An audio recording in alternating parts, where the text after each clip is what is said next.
علیکم، میں آپ کی بہن ریسما ایک اور نئے ایپیسوڈ کے ساتھ آپ کی خدمت میں حاضر ہوں، اور آج ہم ایک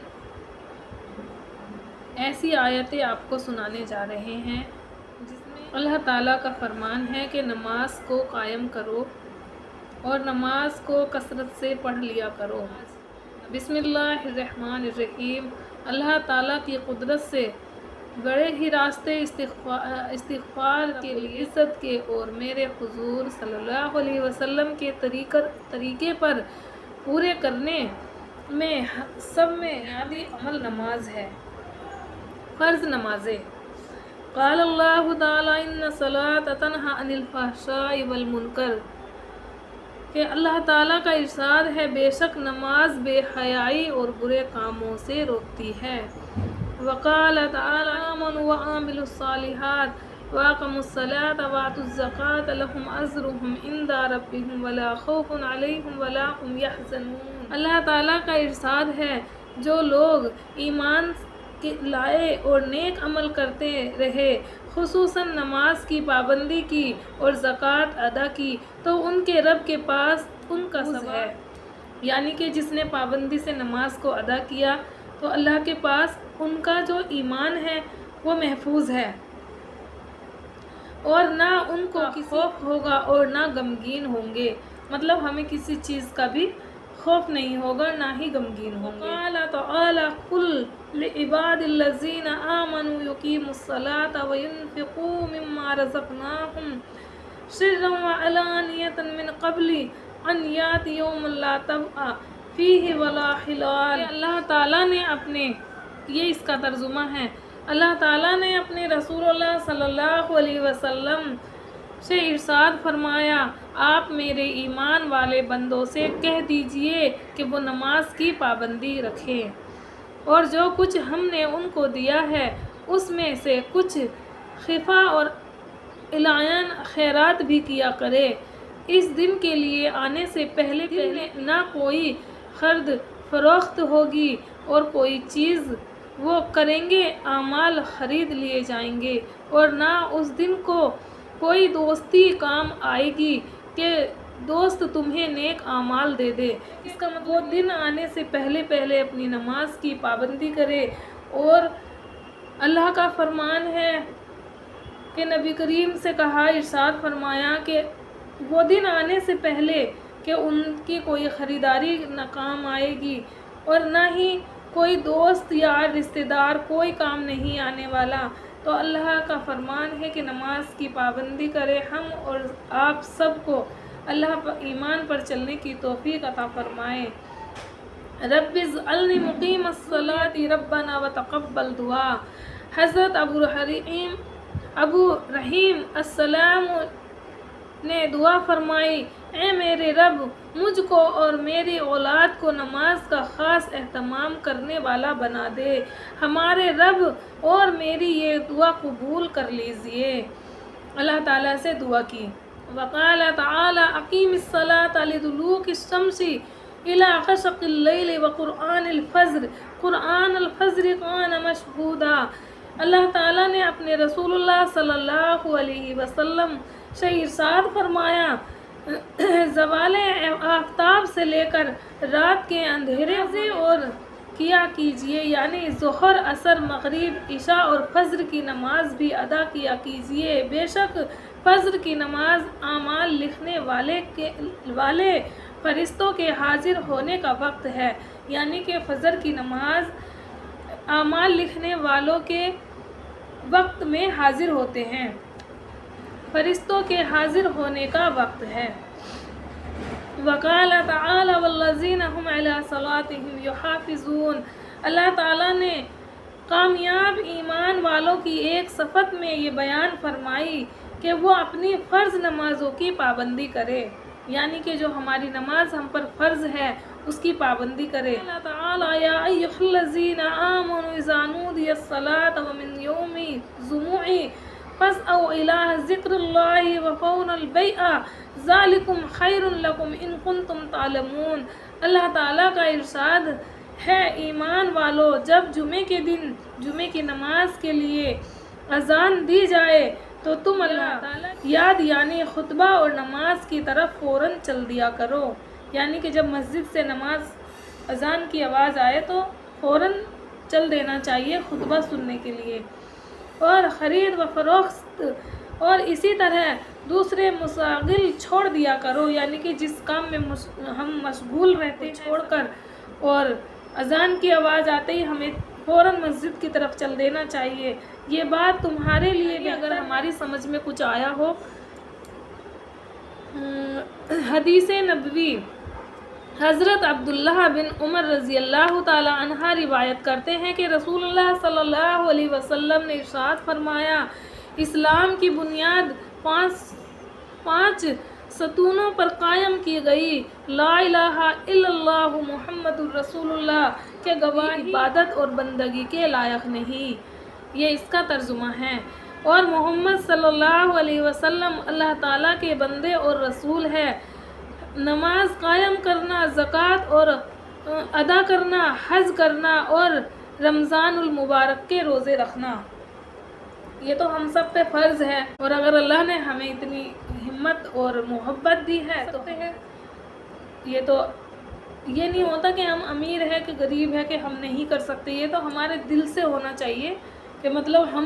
ہمیں محبت ہونی چاہیے، اور کوشش اور لگن، جس بندے کو کوشش اور لگن ہوگی وہ ہر چیز کو کامیاب کر سکتا ہے۔ حضرت جبرائیل نفر رحمۃ اللہ علیہ روایت کرتے ہیں کہ رسول اللہ صلی اللہ علیہ وسلم نے ارشاد، مجھے یہ حکم نہیں دیا گیا کہ میں مال جمع کروں، جو ہم مطلب جیسے ہمارے گھر میں جو بھی کام ہے، جیسے بھی پیسے آتے ہیں ہم جمع کر کے رکھیں، سبھی سوچتے ہیں اپنے بچوں کے لیے یہ کرے وہ کرے، تو اللہ تعالیٰ کا حکم نہیں دیا گیا کہ یہ مال جمع کروں اور تاج بنوں، بلکہ مجھے یہ حکم دیا گیا کہ آپ اپنے رب کی تسبیح اور تعریف کرتے رہیں، اللہ تعالیٰ تو اس میں خود ہی برکت کر دیں گے، نماز پڑھنے والوں میں شامل رہیں اور اپنے رب کی عبادت میں مشغول رہیں یہاں تک کہ آپ کو موت آ جائے۔ یہ خوف نہیں ہونا چاہیے کہ ہم نے یہ نہیں کیا یا وہ نہیں کیا، ٹھیک ہے دنیا کے طریقے سے بھی جینا چاہیے، کیونکہ سبھی اپنے بچوں کے لیے کچھ نہ کچھ تو کرتے ہی ہیں، کوشش بھی کرتے ہیں اور کرنی بھی چاہیے، لیکن اتنا مشغول نہیں ہونا چاہیے کہ ہم دنیا کی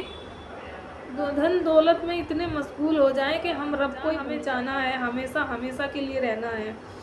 حضرت عبداللہ بن عمر رضی اللہ تعالی عنہ سے روایت ہے کہ رسول اللہ صلی اللہ علیہ وسلم نے جبرائیل علیہ السلام نے جب کہ وہ ایک اجنبی شخص کی شکل میں حاضر ہوئے تھے اسلام کے سوال کیا، آپ صلی اللہ علیہ وسلم نے ارشاد فرمایا، اسلام یہ ہے کہ تم دل و زبان سے اس بات کی شہادت ادا کرو کہ اللہ تعالیٰ کے سوا کوئی معبود نہیں۔ جبرائیل علیہ السلام کسی کی شکل میں حاضر ہوئے ہمارے آپ رسول اللہ صلی اللہ علیہ وسلم کے پاس،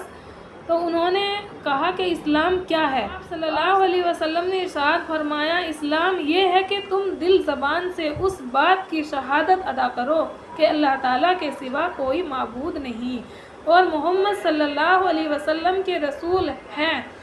نماز پڑھو، زکوٰۃ ادا کرو، حج اور عمرہ کرو، جنابت سے پاک رہو، مطلب ویسی گندگی کوئی بھی مطلب ہے بڑی گندگی اس سے پاک رہو،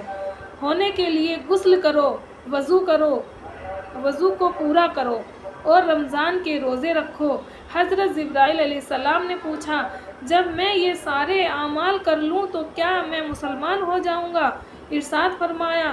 حضرت جبرائیل علیہ السلام نے عرض کیا، آپ نے سچ فرمایا کہ مطلب میں اگر یہ ساری چیزیں کروں تو میں مسلمان ہو جاؤں گا۔ تو انہوں نے کہا آپ صلی اللہ علیہ وسلم نے کہ آپ نے سچ فرمایا کہ آپ مسلمان ہو گئے۔ حضرت ابو امامہ رضی اللہ تعالی عنہ سے روایت ہے کہ نبی کریم صلی اللہ علیہ وسلم سے واپس تشریف لائے، آپ صلی اللہ علیہ وسلم کے ساتھ 2 غلام تھے۔ حضرت علی رضی اللہ تعالی عنہ نے عرض کیا، یا رسول اللہ، ہمیں خدمت کے لیے کوئی خادم دے دیجئے۔ آپ صلی اللہ علیہ وسلم نے ارشاد فرمایا، ان دونوں میں سے جو چاہو لے لو، یعنی ان کے ساتھ 2 غلام تھے انہوں نے کہا کہ ان میں سے جو چاہو وہ لے لو۔ انہوں نے عرض کیا آپ یہی پسند فرمائیں۔ نبی کریم صلی اللہ علیہ وسلم نے ان میں سے ایک کی طرف اشارہ کیا کہ فرمایا اس کو لو لیکن اس کو مارنا نہیں، کیونکہ خیبر سے واپس پر میں نے اس کو نماز پڑھتے دیکھا ہے، یعنی کہ اس نے نماز آپ صلی اللہ علیہ وسلم نے 2 غلاموں میں سے ایک غلام کو نماز پڑھتے دیکھا ہے، تو آپ نے فرمایا کہ ان کو لے جاؤ لیکن مارنا نہیں، کیونکہ کبھی انہوں نے کسی پہ ظلم نہیں کیا، اور مجھے نمازیوں کو مارنے سے منع کیا۔ اب عباد بن سہمت رضی اللہ تعالی عنہ فرماتے ہیں کہ میں نے رسول اللہ صلی اللہ علیہ وسلم کو یہ ارشاد فرماتے ہوئے سنا، اللہ تعالیٰ نے 5 نمازیں فرض فرمائی ہیں، جو شخص ان نمازوں کے لیے اچھی طرح وضو کرتا ہے، نہیں مستحب وقت میں ادا کرتا ہے، یعنی کہ نماز کے مکمل وقت میں قضا نہ کر کے، جیسے اذان ہوئی اور نماز کو وقت میں ادا کرتا ہے، رکوع سجدہ اطمینان کے ساتھ کرتا ہے، یعنی خشوع و خضوع کے ساتھ، اور پورے خشوع سے پڑھتا ہے، آ گیا نا خشوع، اللہ تعالیٰ کا وعدہ ہے کہ وہ اس کی ضرور مغفرت فرمائیں گے، آمین۔ اور جو شخص ان نمازوں کو وقت پر ادا نہیں کرتا اور نہ ہی خشوع سے پڑھتا، یعنی سکون سے نہیں پڑھتا، اس سے مغفرت کا کوئی وعدہ نہیں، اللہ نے کوئی وعدہ نہیں کیا، اس لیے کہتے ہیں نماز خشوع و خضوع کے ساتھ ادا کرنی چاہیے، چاہے مغفرت فرمائے چاہے عذاب دے۔ تو یہ اللہ کو ہی پتہ ہے کہ ہم نے کس طریقے سے نماز ادا کی ہے۔ نماز میں کبھی دکھاوا نہیں ہونا چاہیے کہ ہم جلدی پڑھ رہے ہیں اور جیسے ہی کوئی آیا ہم نے لمبا سجدہ کر لیا، تو یہ ایک دکھاوا ہو گیا ہمارے دل میں۔ تو اللہ ہم اور آپ کو سب کو ایسی چیزوں سے دور رکھے، اور اللہ پاک ہمیں نیک راستے پر چلنے کی توفیق عطا فرمائے۔ حضرت حتلہ اشدی رضی اللہ تعالی عنہ سے روایت ہے کہ رسول اللہ صلی اللہ علیہ وسلم فرمایا، جو شخص 5 نمازوں کی اس طرح پابندی کرے کہ وضو اور اوقات کا اہتمام کرے، رکوع اور سجدے اچھی طرح کرے، اور اسی طرح نماز پڑھنے کو اللہ تعالیٰ کی طرف سے اپنے ذمے ضروری سمجھے، یعنی فرض سمجھ کر ادا کرے کہ یہ اللہ تعالیٰ نے ہمارے اوپر، اسی طرح نماز پڑھنے کو اللہ تعالیٰ کی طرف سے اپنا ذمہ ضروری سمجھے، تو اس آدمی کو جہنم کی آگ پر حرام کر دیا جائے گا، یعنی کہ اس انسان کو مرد ہو یا عورت ہو، تو اس کے اوپر جہنم کی جو آگ ہے اس کو حرام کر دیا جائے گا، اس کو چھو بھی نہیں پائے گی۔ حضرت ابو قتادہ بن یعنی رضی اللہ روایت کرتے ہیں کہ رسول اللہ صلی اللہ علیہ وسلم نے ارشاد فرمایا، اللہ تعالیٰ ارشاد فرماتے ہیں، میں نے تمہارے امت پر 5 فرض کی ہے، یعنی ہمارے نبی کریم صلی اللہ علیہ وسلم کو ارشاد فرمایا کہ میں نے تمہاری امت پہ 5 نمازیں فرض کی ہیں، اور اس بات کی میں نے ذمہ داری لے لی ہے کہ جو شخص میرے گا کہ اس نے ان 5 نمازوں کو ان کے وقت پر ادا کرنے کا اہتمام کیا ہوگا، جنت میں داخل کروں گا، یعنی جس انسان نے اللہ تعالیٰ سے جو اللہ تعالیٰ نے عرض کی ہے اور اس حال میں جائے گا تو اس کو جنت میں داخل کروں گا۔ جس شخص نے نمازوں کا اہتمام نہیں تو مجھ پر اس کی کوئی ذمہ داری نہیں، یعنی اللہ اس کی ذمہ داری نہیں لے گا، چاہے معاف کر دوں یا سزا دے دوں، یعنی کہ وہ اللہ کی مرضی ہے، چاہے سزا دے دوں۔ تو ہمیں اور آپ کو نماز کی پابندی کی اللہ توفیق عطا فرمائے، اللہ ہمیں 5 وقت کی نماز پڑھنے کی توفیق عطا فرمائے، اور اپنے ایمان پر چلنے کی توفیق عطا چاہیے کہ نماز کی پابندی کرے، اور ہمیشہ اللہ نے جو ہم پر نمازیں فرض کی ہیں ہم سے ادا کرے۔ آپ ہمارے لیے بھی دعا کیجئے اور ہم آپ کے لیے بھی دعا، اللہ پاک ہم سب کو نماز پڑھنے کی توفیق عطا فرمائے۔